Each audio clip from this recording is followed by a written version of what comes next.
Last వీడియోలో నేనొక మాట చెప్పాను. గుండె నిండా బాధ ఉన్నా, ఆ నిశ్శబ్దాన్ని తట్టుకుని నిలబడ్డం ఎంత నరకమో సంజూకే తెలుసని. ఈరోజు ఆ నిశ్శబ్దమే ఒక పెద్ద ఉప్పెనలా మారి ప్రత్యర్థులను ముంచేస్తోంది. వెస్టిండీస్పై ఆ 97 నాటౌట్ ఒక ఆరంభం మాత్రమే అని అప్పుడే చెప్పాను. ఇప్పుడు చూడండి, సెమీఫైనల్ లాంటి హై ప్రెషర్ మ్యాచ్లో తన కెరియర్ బెస్ట్ నాక్ 89 పరుగులు, 7 భారీ సిక్సర్లు, 8 ఫోర్లు, అది కూడా 211 స్ట్రైక్ రేట్తో. ఇది కదా అసలైన కంబ్యాక్ అంటే. వరుసగా 2 మ్యాన్ ఆఫ్ ద మ్యాచ్ అవార్డులతో సంజూ తన విమర్శకుల నోళ్లు మోయించాడు.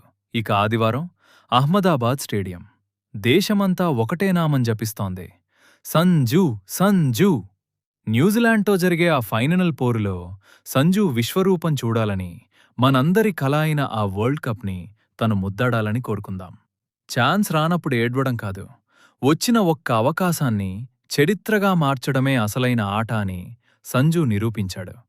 గెలిచిరా సంజూ, అహ్మదాబాద్ నీకోసం ఎదురుచూస్తోంది.